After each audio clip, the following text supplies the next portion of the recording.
ஒரு அறிஞர் ஆராய்ச்சி நூல் ஒன்று எழுதுவதற்காக அமைதியான இடத்தை தேடிக் கொண்டிருந்தார். அவர் அறியாமல் அரக்கர்கள் இருந்த பள்ளத்தாக்கை தன் இடமாக தேர்ந்தெடுத்தார். கோபமடைந்த ஒரு அரக்கன் அவரை பார்த்து கேட்டான், யார் நீ? இந்த அமைதியான பள்ளத்தாக்கை கெடுக்க வந்தாயா? தயவு செய்து என்னை மன்னித்து விடு. நான் ஒரு அறிஞன். அமைதியான இடத்தை தேடிக் கொண்டிருந்தேன். அதனால் இங்கு வந்தேன். இந்த தவறுக்கு நீ ஒரு விலை கொடுத்தே ஆக வேண்டும். நான் உன்னை குரங்காக மாற்றி விடுவேன். அதுதான் உனக்கு தண்டனை.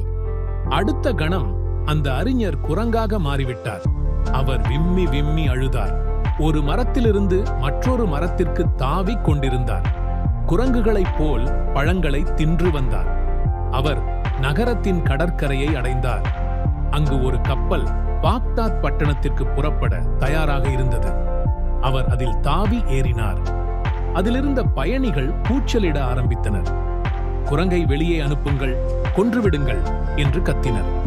கப்பலின் தலைவன் அந்த விலங்கிற்காக வருத்தப்பட்டு சொன்னார், வேண்டாம், அதுவும் நம்முடன் வரட்டும். யாருக்கும் அது தொந்தரவு கொடுக்காத வகையில் நான் பார்த்துக் கொள்கிறேன். அந்த குரங்கு கப்பல் தலைவனுக்கு நன்றி உடையவனாயிருந்தது.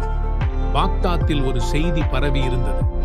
அரசருக்கு ஆலோசனை கூறுபவர் இறந்துவிட்டதாகவும் அரசர் அந்த இடத்திற்கு தகுந்த ஆளை தேர்ந்தெடுக்க விரும்புவதாகவும் அறிவித்திருந்தார். இப்பதவியை விரும்புவோர் ஏதேனும் ஒரு செய்தியை தகுந்த முறையில் எழுதி அனுப்பலாம். அவற்றுள் எது மிகவும் நன்றாக உள்ளதோ அதை எழுதியவர் ஆலோசகராக தேர்ந்தெடுக்கப்படுவார் என்றும் அறிவிக்கப்பட்டது. அந்த குரங்கு அறிஞரும் செய்தியை எழுதினார். அரசருடைய சேவகர்களும் மற்றவர்களும் நகைத்தனர். இங்கே வேடிக்கையை பார், இந்த குரங்கு அரசருக்கு ஆலோசகராக போகிறதாம். ஆனாலும் எல்லா செய்திகளும் அரசரிடம் எடுத்துச் செல்லப்பட்டன. அரசர் எல்லாவற்றையும் படித்தார். அந்த குரங்கின் செய்தி மிகவும் நன்றாக இருந்தது.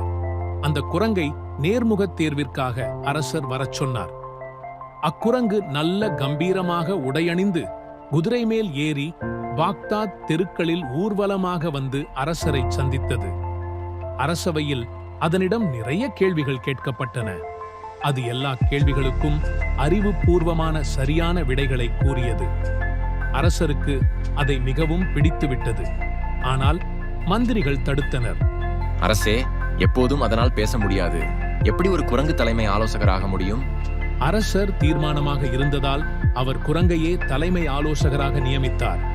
அவருடைய மகள் இளவரசி இந்த குரங்கு உண்மையில் குரங்கு இல்லை, ஏதோ அரக்கர்களின் மாயத்தால் இவ்வாறு மாற்றப்பட்டுள்ளது என்பதை அறிந்தாள். அரக்கர்கள் அவர்களின் மந்திர வித்தைகள் போன்றவற்றை அவள் படித்துள்ளாள். அந்த மந்திரத்தால் குரங்குத்தன்மை மாறும்படி செய்தாள். அறிஞர் தன் பழைய நிலையை அடைந்தார். அவர் இளவரசிக்கு நன்றி கூறினார். பல ஆண்டுகள் அங்கு தங்கி நன்றியோடு அரசருக்கு தகுந்த ஆலோசனைகளை வழங்கினார். நீதி: அறிவுடையோர் எவ்வுருவில் இருந்தாலும் மதிக்கப்படுவர்.